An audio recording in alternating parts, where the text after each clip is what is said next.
He's correct. Triple H is spot on with this statement. He's spot on.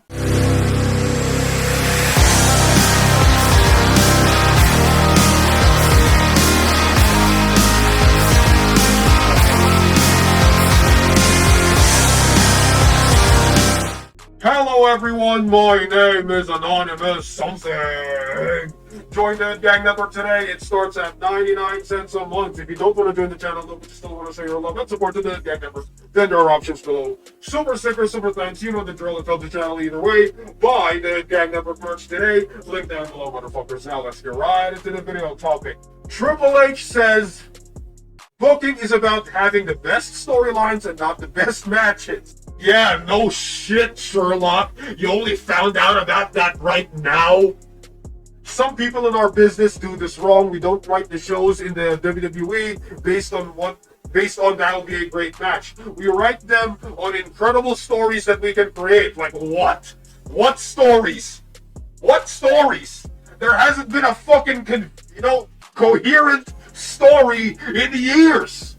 The last coherent story that I could think of was the Bloodline storyline, and that's it.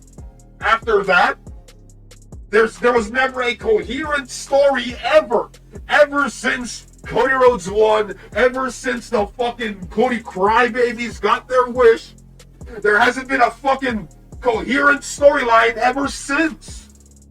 And look at the ratings. Look at the total interest in fans right now. Not a lot of people are interested in WWE nowadays. I can see that with the people talking about that. The trending topics on the Facebook, on the Twitter, or on the X, on the Instagram, everywhere.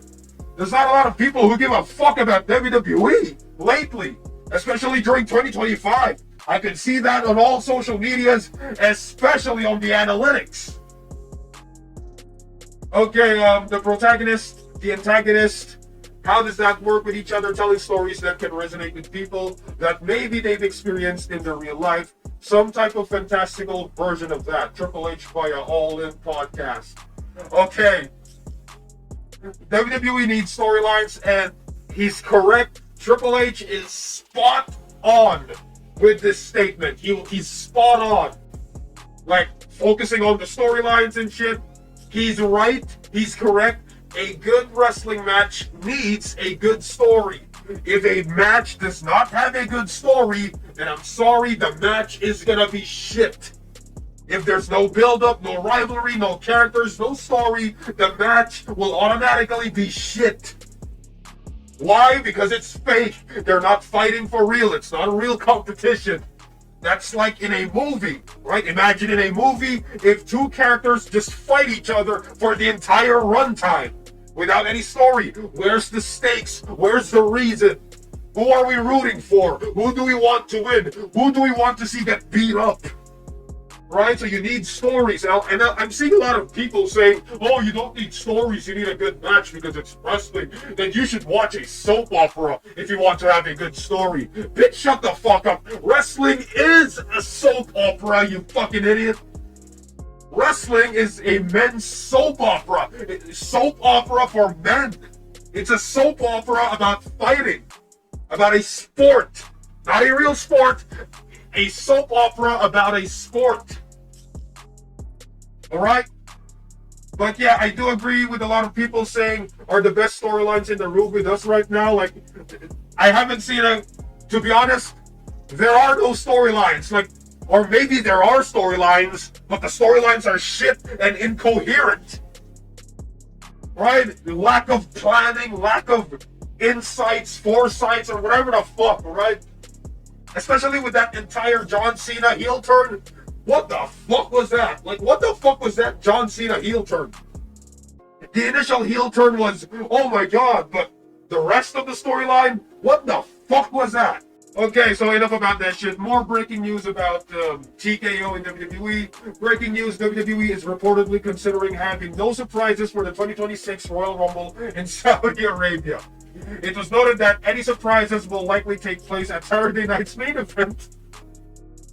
or SmackDown in Montreal the week before the Royal Rumble. This is due to those internally within the company believing it could prove very difficult to have people travel to Saudi Arabia while keeping things a surprise throughout the whole process. Well, what the You know what? I mean, part of the charm of Royal Rumble is the surprises. And having no surprise entrance in the Royal Rumble, I think that's gonna suck. Right? I think that's gonna suck. Right?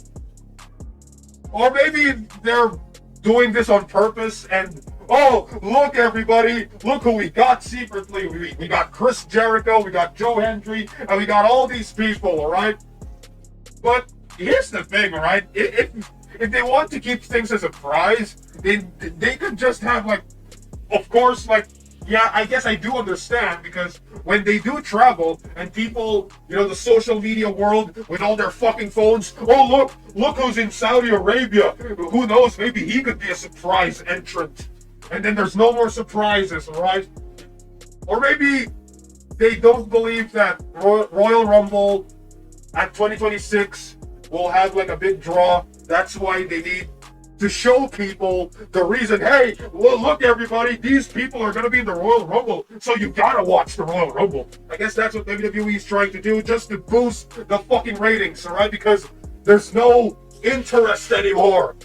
WWE, pro wrestling, from what I know and from what I'm seeing, from a mainstream and trending standpoint, there's not a lot of interest going around these days, alright?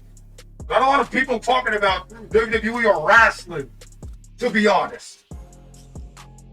Well, it's a big surprise that they're having the Royal Rumble in Saudi, blah, blah, blah. Oh, yeah, I guess that is a big surprise. Like, they actually did it. At first, I did not believe in that. This just, this is just in the moment, right? They're not really going to do that. And then they proceed to actually doing it. Holy fuck. Oh my god, WWE, what are you doing? Selling your, I guess the blood money is too good, I guess. Okay, I guess that's all for the news with Triple H, TKO, and WWE, alright? What are your thoughts on all this? Like, put in the comments below, let me know. My name is Anonymous Something, and I'll see you all in the next video. I am from this fucking message, and AS rules!